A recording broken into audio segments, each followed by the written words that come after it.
Welcome to this week's video. If you are considering or planning to start a handmade body product business in 2024, this is going to be the video for you. Again, welcome. My name is Sarah and I own lvfinesoaps.com, a handmade luxury bath and body product business in Maryland. Today, I've got 10 ingredients that are absolutely necessary for you to have if you're planning on starting your own business. Let's go ahead and hop right into it.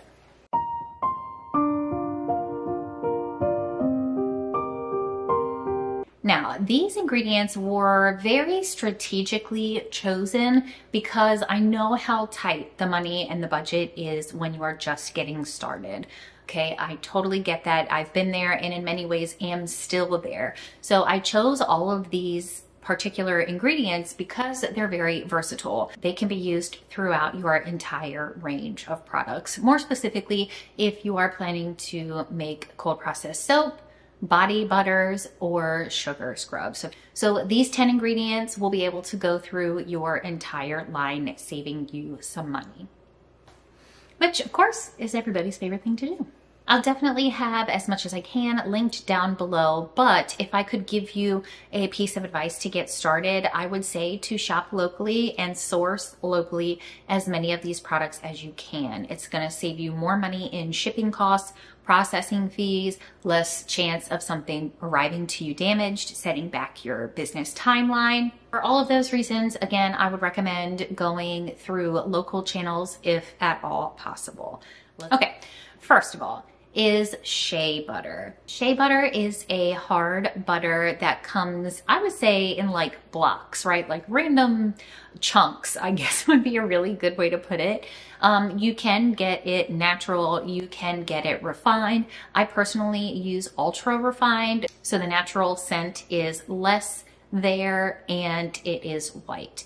I again prefer this because the base of all of my products is white. You may prefer a more natural coloring, which obviously is totally fine, but this is a really great butter to get you started. The second ingredient I would highly recommend having is vitamin E oil. Obviously, vitamin E has so many great qualities to it. I personally use it in all of my body products because it adds like a softness factor, and it's also really great because it prolongs the fragrance on the skin. So if you were to put this in your body butter, for example, you would get the benefits of vitamin E oil that we've all heard, over millions of years, right? You would definitely get those benefits, but it also helps your butter absorb into the skin and makes the fragrance last longer. Trust me, it's a little bit on the pricey side, especially if you're just getting started. But again, we want our products to be of a high quality so our customers return and our business grows. So sometimes you do have to put forth a little bit more investment than you were planning, and I definitely recommend using that as a jumping off point. Number 3 is olive oil. That's right, your standard olive oil. It can be pure olive oil. It could be extra virgin olive oil. Either or any of those blends is totally fine. And this is the actual like cooking olive oil, okay? There are a plethora of oils. There is no shortage of different types of oils you can get into, but I chose olive oil because olive oil is the only oil that you could use 100% in your soap bar. When you make a bar of soap, and I have a series coming up that goes into all of the details of it, but just as like a quick overview, you, when making soap, mix oils together, right? And then you mix it with some other things, and then that's what makes the bar of soap. Olive oil, you can use up to 100%. You can use just olive oil. Most people, including myself, use a blend of oils, but again, the olive oil is going to get you through the beginning while you're still kind of figuring things out. And of course, we do want it in our sugar scrubs and body butters as well to soften and absorb into the skin. I do think that this next one is dependent on your marketing strategy and the vibe of your business. Mine is very clean. It's like a minimalist type vibe. So I use this in everything. I use it in all of my products, and that is titanium dioxide pigment powder. It's a very fine powder, and it is used for whitening and brightening. It's not a toothpaste ad. It is used for whitening or changing the color of your bases. So when you make cold processed soap, especially if you're going to be using olive oil, it will have a like brownish, tannish, natural color to it, which of course is totally fine if that's what you're going for. But if you want the bar to turn white at the end, then you need to add titanium dioxide to it. And same goes for your other things as well. Depending on your blend, your body butter won't need it, but again, it is going to depend on the ingredients that you start with. I have definitely added it to sugar scrubs when they turned a color that I wasn't exactly going for, and body butters as well. So it's a really great powder to have on hand, and I feel like it's relatively inexpensive for the amount of projects that you can use it for. Now, we're not necessarily talking like bath bombs in this video, but you can use it in bath bombs. You can pretty much use it in any product that you are making. Next up, we have jojoba beads. Jojoba beads are going to be very important because they act as an exfoliator. Now, we're definitely not using these in body butters, but if you're looking to make an exfoliating soap or an exfoliating sugar scrub, you do need an exfoliant in it. And jojoba beads is a really good one because there are a variety of colors in sizes, like the little beads come in different sizes and everything. So this is just a really great way to add the exfoliating quality to your products. Next up is probably a surprising one, and that is distilled water. So when you are making your products, you never want to use obviously sink water or drinking water. You need to use distilled water because it contains the least amount of bacteria because of the way that it is filtered. Anything you can do to lessen the possibility of bacterial contamination is going to be extremely important, and distilled water is like $1 or something for like a huge gallon of it. So it's very inexpensive. It's just a very easy way to make sure that your product is as safe as it could possibly be. So never use plain water, only go for distilled. All right. Now, if you're making soap, you cannot make soap without this next ingredient, which is sodium hydroxide lye.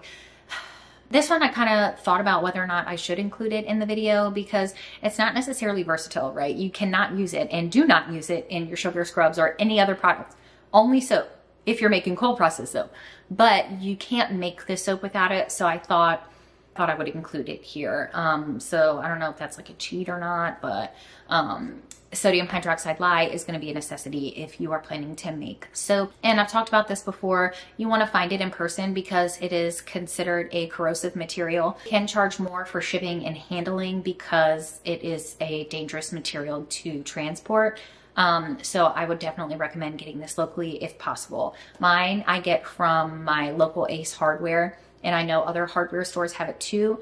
I could guess that Lowe's probably has it, but I don't, like a Lowe's or a Home Depot. I don't really know. I've never actually looked there, but I'm pretty sure that they would also have it there. Just make sure you're getting 100% sodium hydroxide lye crystals. Nothing cut into it. Number 8 is something you'll be using in your sugar scrubs, definitely, and then other products that come into contact with water aside from soap, and that is Optifin. Now, I use Optifin. There are others, but essentially what you're looking for is a liquid preservative because any of your products that come into contact with water will be exposed to that moisture, which can grow bacteria. So any products that you have that sit in your shower, of course, except for soap, will have some sort of preservative in it to stop bacteria from growing. Then as your line and offerings grow, you'll find other uses for the Optifin. And coming in almost dead last for this video, but should probably have been up at the top, would be fragrance oils. Plenty of people make products that are unscented, which is actually something that I've thought about because I do have quite a growing list of customers with sensitive skin or like eczema. So be careful depending on who you're marketing to, but a fragrance oil or fragrance oils are going to be very important to your line or your collection. I have fragrance videos all over the place and I definitely recommend checking them out. I'll put a few, the hard thing about fragrance oils is that it can really become a money pit if you aren't paying close enough attention. I've talked about this before too, but sometimes you're like, oh, 2 ounces of this fragrance oil is like $5. Yeah, no problem. But then, you know, all of a sudden you close your eyes and snap your fingers and you have a million 2-ounce bottles of fragrance oil and you don't know what to do with them. So, yeah, take that one with a grain of salt. Obviously, if you want fragrance products, you do need to have fragrance oil, but you need to go about selecting them carefully and thoughtfully to remain like in a good spot budget-wise.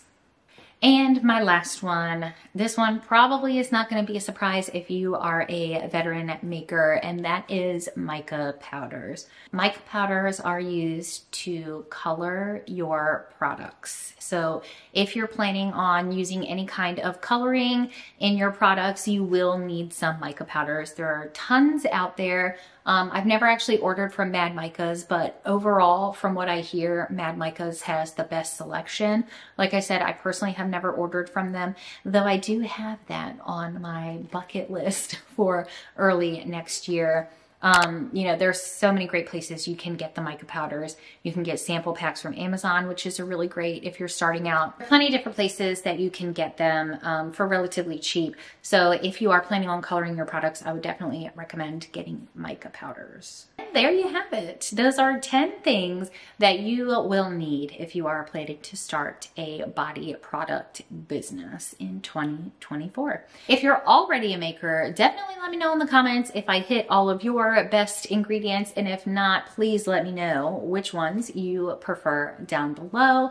I would love to hear from you guys. Otherwise, I'm gonna put up here on the screen 2 videos about fragrance oils that I think might be helpful to you so you can learn more about them, and I will see you in my next video.